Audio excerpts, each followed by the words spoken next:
Le bonjour à toutes et à tous. Donc, suite du tutoriel pour maintenant que nous savons créer un projet, compiler le code, téléverser sur notre microcontrôleur, nous allons explorer maintenant un peu plus en détail la composition des fichiers de notre projet. Et donc, ici, le code main, c'est nous qui l'avons créé. Et donc, il contient le code que nous avons écrit. Donc là, c'est à la responsabilité du programmeur. Maintenant, on peut rajouter les éléments que nous avons téléchargés ou ajoutés à notre projet. Ce sont les fichiers du CM6, par exemple, que nous avons rajoutés. Donc, le CM6 nous a ramené plusieurs fichiers. Et donc, ceux-là sont disponibles ici. Il y en a qui sont verrouillés à l'écriture, d'autres sont ouverts. Donc, quand c'est verrouillé, il y a le cadenas, la clé, il y a dessus. Et donc, là, on a le fichier CM6 ARM langage.h qui contient les headers pour la partie langage C. Pour le compilateur, on a aussi un fichier. Donc, on peut les ouvrir et regarder qu'est-ce qu'ils contiennent. Donc, bon, celui-là, il donne des directives pour la compilation du code CM6.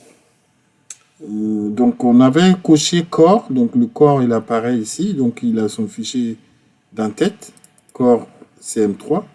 Donc, CM3, ça veut dire que c'est Cortex M3. Et donc, lui, il définit des fonctions qui permettent d'utiliser le corps du microcontrôleur. Par exemple, on voit que vous pouvez avoir du code.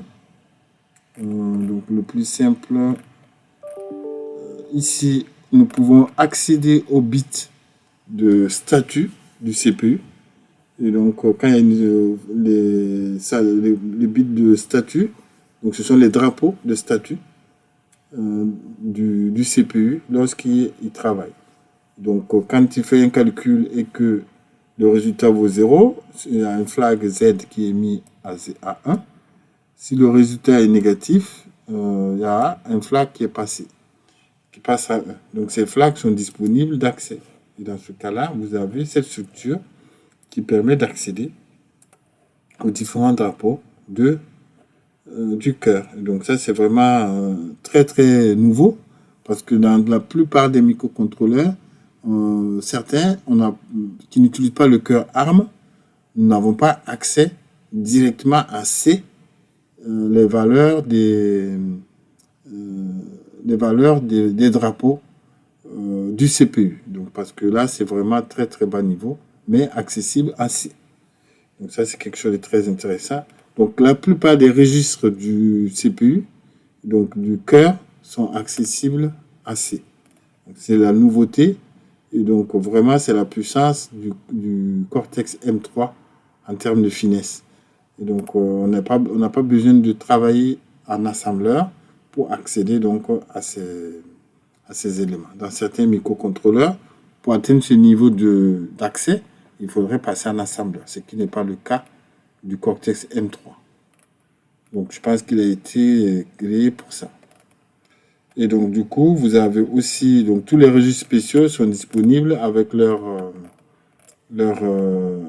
drapeau. Et donc, c'est ce qui est défini dans le Core CM3. Donc, le Core CM3 est dédié au cœur du microcontrôleur, donc le CPU. Donc, ça ne concerne pas les périphériques. C'est pour ça qu'il est séparé.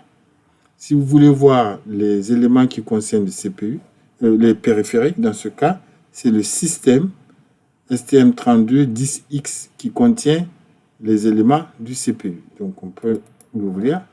Donc, c'est un fichier qui est aussi intéressant parce que c'est dans ce fichier que nous allons, par exemple, définir la fréquence de fonctionnement du microcontrôleur et des périphériques.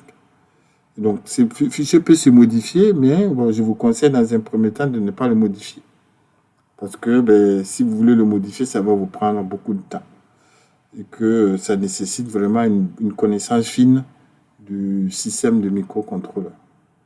Et donc là, par exemple, on voit que le cœur du CPU est à 72 mégas. Ici. Donc il y a plusieurs familles de microcontrôleurs qui sont pris en charge par ce fichier, d'où les DF-Define et les InDefine. Alors, ce qui va nous intéresser, c'est voir aussi la fréquence des périphériques, donc qui se calcule à partir de la fréquence du système.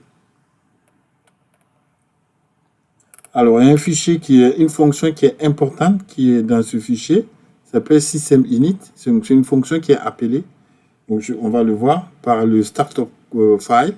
Donc, le startup file que l'on va regarder, ce startup file est exécuté avant tous les codes qui vont être exécutés dans notre système. C'est ce code-là qui est exécuté en premier par le microcontrôleur. Et donc, ce code fait appel à cette fonction sysinit. System_init. Et ce system_init configure donc l'horloge par défaut du microcontrôleur. Et donc là, on le verra ici. Comme ça gère plusieurs composants, c'est difficile souvent de se retrouver. Mais à force de les garder, on finit par trouver. Donc ce code est assez complet. On peut le modifier si par exemple ça ne vous convient pas.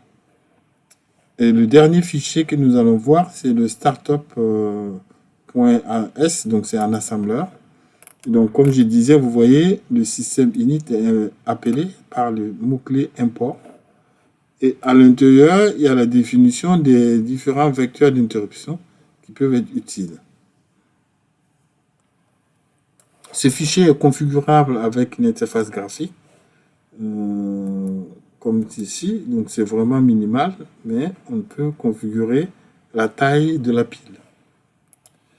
Et donc ce fichier, nous, on ne le touche pas pour l'instant. Si vous faites du RTOS, vous pouvez venir toucher ici si vous voulez modifier la façon dont votre microcontrôleur devrait démarrer.